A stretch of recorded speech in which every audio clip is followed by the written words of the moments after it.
Today's tea is talking about giving away your gifts and then wondering why you've been left behind. Hello, and welcome to another session of Spirit Tea and Talk. Today has been, it's not been easy for me to show up on camera today. I'm tired. I've not been feeling too good. Living with a chronic illness, sometimes I just don't have the strength I would like to have. My body be acting up. I've been having flare-ups for the last few days, and even as I'm talking, I can just feel it.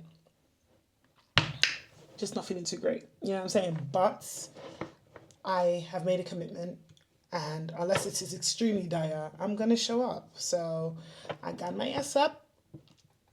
Put some makeup on, because you know once you put some makeup on, it's like now we can't waste the face. Do you know what I mean? The face gotta be seen. So I'm not gonna even do too much chit chat. Yeah. As always, I've welcomed Spirit in. I got my tea. Now let's talk. Okay, so today's tea from Spirit is talking about giving away your gifts and then wondering why you've been left behind. See, you didn't need to. Those are not my words. And I feel like I just got dragged. Now, I want to preface this by saying I don't feel like I've been left behind per se, but I definitely have moments where I'm like, I'm not where I should be. I have moments where, a lot of moments in fact, especially lately since I've been going through this overhaul of life, where I'm just like, what have I been doing all this time? Why aren't things clearer, or why am I not doing more? Or did I waste time? And there's just a lot of, I think, especially looking at social media and everyone is making moves and doing this and doing that. There's a lot of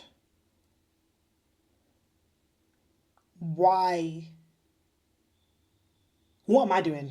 Rather, let's say that. There's a lot of what am I doing? So, first card that flew out, Six of Pentacles, right? If you look here, it's an individual, right? Just like dashing with your gifts. Just, here you go. You take a gift. You take a gift. You take a gift.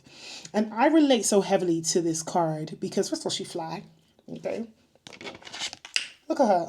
Yes. But also, I spent a lot of time, and I'm sure many of us can relate, just helping people, whether it be with their life, with their projects, with their feelings, with what they're doing, and just doing it for free. And even when it comes down to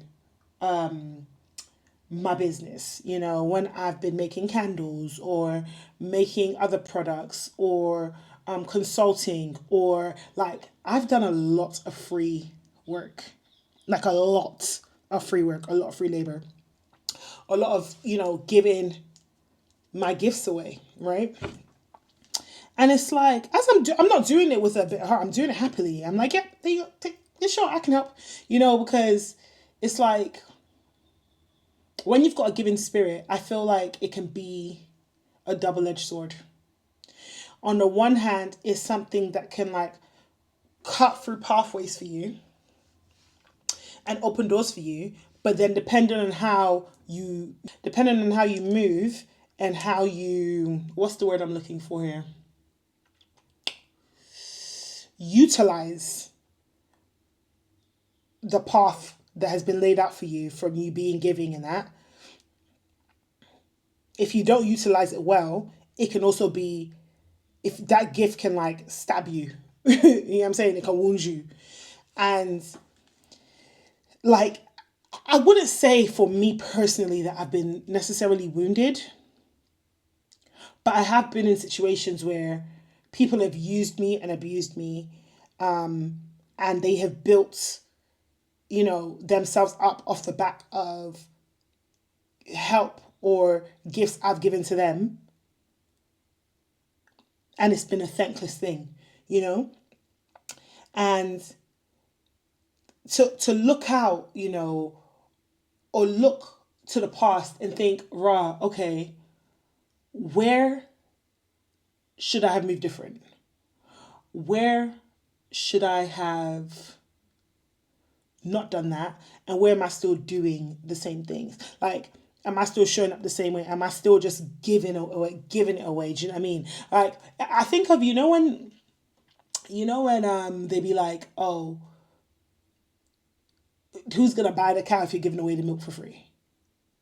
They use that in regards to like trying to keep women sexless and stuff, and I just think like you are using that all wrong. We should be using it in relation to like getting that breed, okay, getting the shmoney, okay, like. But no, it's real. Like if you're just dashing away at the milk, you say, hey, milk for you, milk for you, milk for you.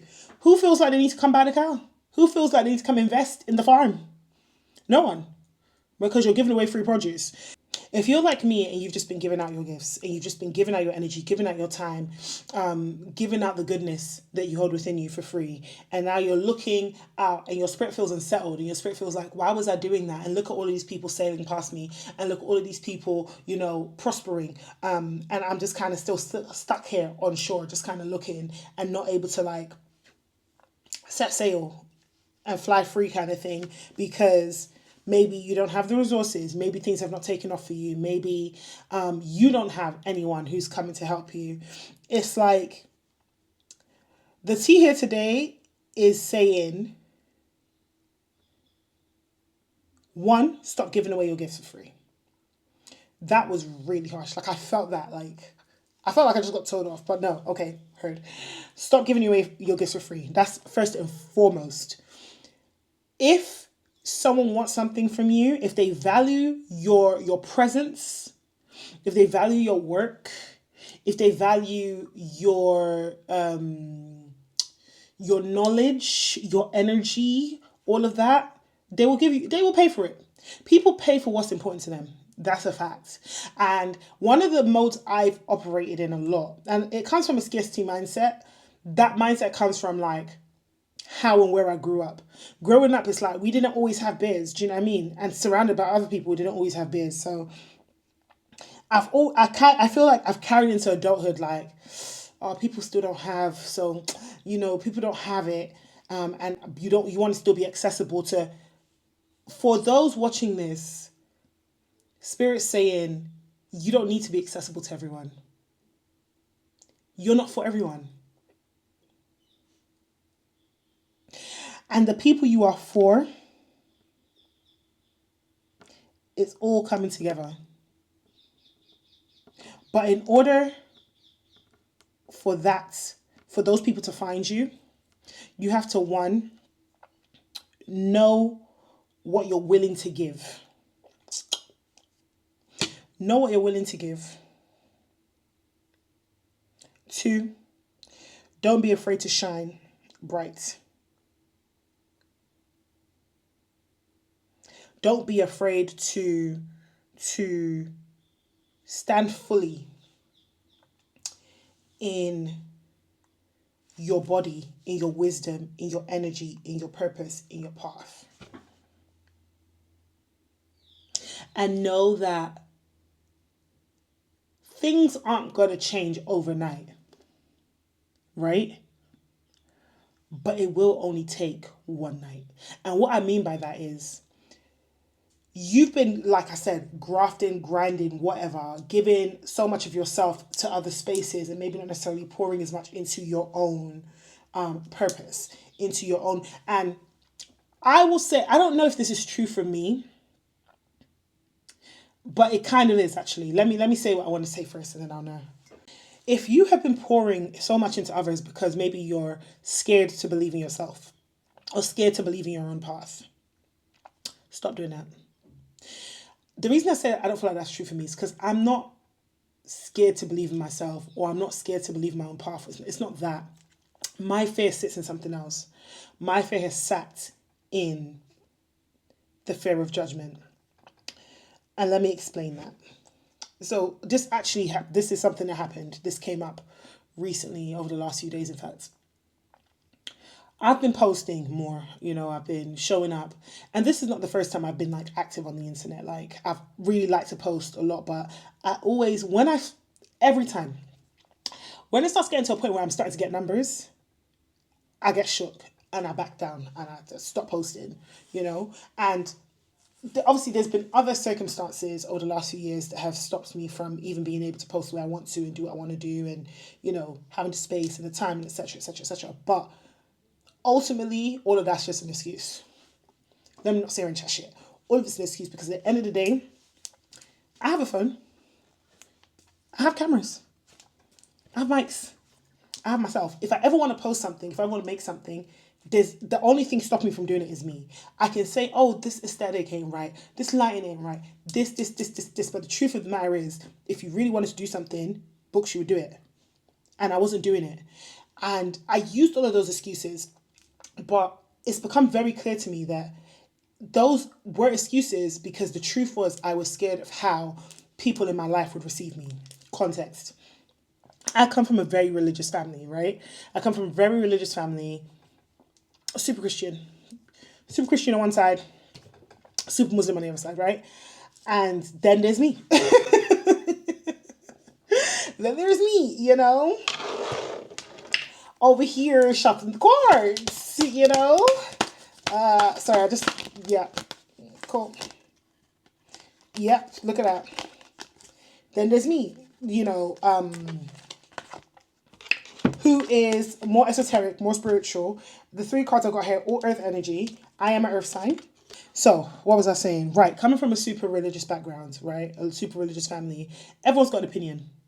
Everyone's got an opinion all the time. From when I was young, everyone's always got an opinion. When I was younger, I didn't have to really think about their opinions on my beliefs and my faith system because I followed go to church, I go to church. Believe in Jesus, I believe in Jesus. And let's be clear, it's not that I don't believe in Jesus now, but my faith and belief system looks different. Looks completely different. It is not what would be deemed acceptable, right? But from young, where I've always looked different, liked different things, been a bit funky, been a bit more eclectic, I've always had to be like butting heads. I've always been like the ball, just like, I'm not going to let you people love you, but I'm not going to let you stop me from being me. I never had to fight about faith because that was one thing. It was like, you go to church, you believe this, you move this way. That was not a problem. But inside me, I always knew that like, this don't feel right. And as I've gotten older and I am and I have gotten more confident in myself and living in my truth, I'm able to do that. But even for the last few years, as I've been really stepping into my own spiritually, right? I've still been hiding. And though the way I feel is not necessarily a secret, it's different than like getting on the internet and living out loud. Do you know what I'm saying? Even though I've always felt to get on the internet and live out loud. Like, there's a reason I keep ending up back online. There's a reason I keep ending up back making videos. There's a reason why I keep ending up back, hosting these sessions and hosting circles and things like that. If you're like me, and you feel shackled by the expectations, beliefs, views of your loved ones, Spirit's saying you have to unchain yourself. And the only one that can unchain, no one is going to set you free. No one is going to break the chains for you. You have the key to the lock yourself. So unlock yourself. How did I get here? I was talking about, so over this weekend, I had a moment where I've been posting lately. Right, it's come back to me. See, I told you. Just talk around, we'll get there. I've been posting a lot lately. I've been having fun with it. You know what I'm saying? I've even moved past the point of just getting myself back, being comfortable being seen. It's now just like, just doing what I want to do because I want to do it kind of thing, right? And I had posted something and then I had an interaction with a loved one. And they were making all these comments and all of this stuff. And it just made me feel like I had to go back into hiding. And I didn't admit that to myself. What I did do though was the video I had posted that day, they'd not seen the video, but the conversation we was having was basically like talking about people who make videos like that and do this kind of thing and all of this stuff. Like, I'm trying to say what I'm trying to say without saying too much, because there's no everything that needs to be said.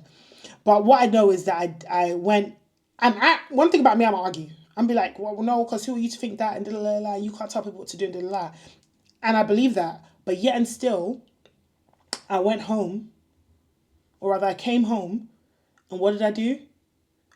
I removed the video. Why did I do that? Because I was hiding. I was still trying to hide a part of myself. I'm still trying to be palatable.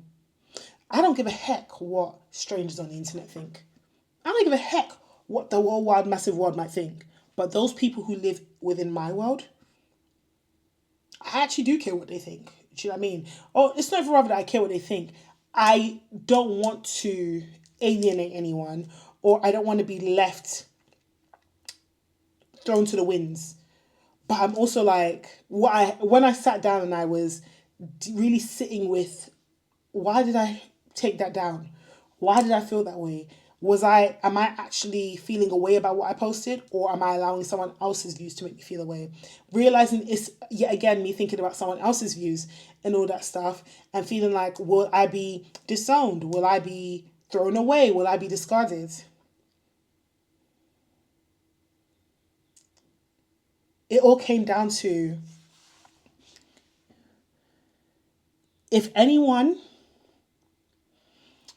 will discard you or throw you away or lose respect for you or disrespect you because you are living your honest truth, living the way you want to live, and you're not hurting anybody, you're better off.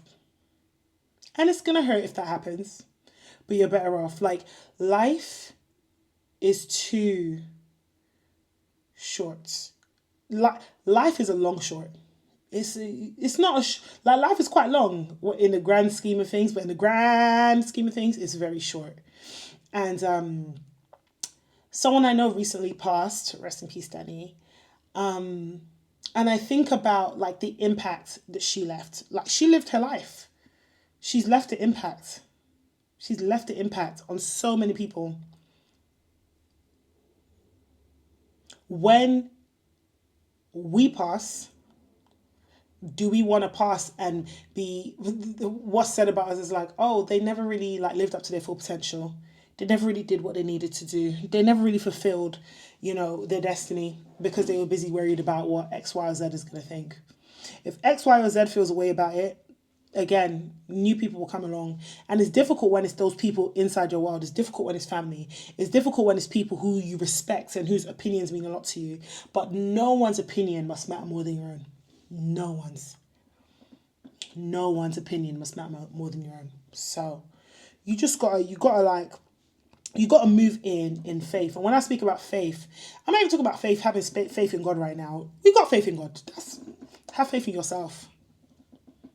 Have faith in yourself. Have faith in your journey. Have faith in your destiny. Have faith in your gifts. Right? Don't do, like, I was putting together this new offering, right? And I was trying to price it.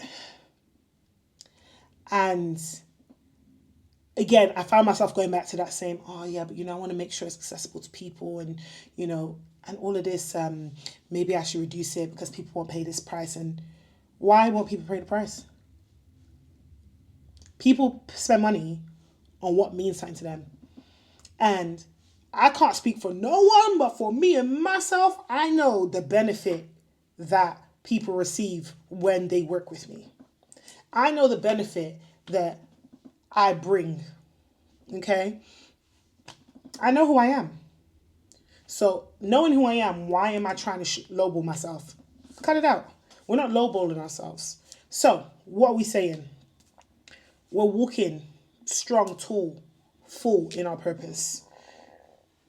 We are utilizing our gifts and we're being paid accordingly for them gifts. And the thing is, this message is going to come up again. There's a couple messages that they will keep coming up. Why are they going to keep coming up? Because there's ritual in the repetition of speaking it. The more I say it, the more you hear it, the more we know it, the more we're going to do it and embody it. And it just is what it is. One thing that I'm very, very keen on is creating ritual in life. And ritual is not just about, lighting the candles or, sitting at the altar, like, physically, but really feeding the altar of our lives. Like speaking the realities, hearing what we need to hear, and until it's drummed in. We got to break free of the bullshit. We got to break free of the old ways of doing things. We've got to break free of the fears of people's feelings, because it's all lies at the end of the day and none of it matters. One thing that helped me start to live a bit more authentically, and like I said, I do have moments like I did where I go back to that young girl that's like, okay, I need to hide myself. But then I pop out and I show up here. And if someone sees it, hey, I love you guys. Do you know what I mean? If you feel a way about it, that's unfortunate. Because one thing that I know to be true, and I've said this to like people in my life, you lot can only have a mouth to chat to me when I'm in front of you. If you don't see me, will you have something to say? No. When I go home, I'm by myself. When I go to sleep, it's not me in my head. When I'm living my life or dealing with my day-to-day things, it's me dealing with them. No one else is dealing with them but me, right? And this relates to anything, whether it be who you choose to love, where you choose to work, how you choose to live, who you choose to be, who you want to be around. Like, people trying to tell you how to do any of those things makes zero sense, because at the end of the day, the day's got to end. Shout out, girl. At the end of the day, the day's got to end. And when that day ends, who are we going to be looking at but ourselves? We're not going through no one else's problems. They're going through their problems. We're going through our problems here. Do you know what I'm saying? So why do we keep allowing people's opinions, thoughts, and their feelings and their beliefs and their X, Y, and Z to affect how we move? It's not adding up. You know what I'm saying? And it's, again, easier said than done. That I know. But. Step one is acknowledging it and knowing it to be true. So like I said, we're not giving away our gifts for free. We're not hiding our gifts either. We're not giving away our gifts for free. We're not hiding our gifts. We're not lowballing ourselves, okay? We are not, we're removing the mask. And we're allowing the seeds to grow and flourish out loud, whatever that may look like for you. Whatever that may look like for you. And so, Spirit, thank you for that. What is our closing message here today? Ooh, okay. Don't hesitate to talk to God and ask God to, intercede on your behalf. Like, any darkness is holding you, anything that's burdening you and making you feel like you can't do you, live as you, be truthful with you. Like, ask for the help to work through that, right? And speak the intention and the desire to be open up to the highest plan for your good. And when you offer your deepest passions and gifts to the plan for your life, trust and know that the right doors, the highest possible doors, the doors that lead to your highest possible goods are opening for you without you even having to turn the knob. Your only job, the door is just going to open. Your only job is just to step through it. Don't run away. Don't hide because you don't know where it's going. That's not for you to know. Your only job, walk through the door. And that's us for today. It's so cold outside. Everything is fine.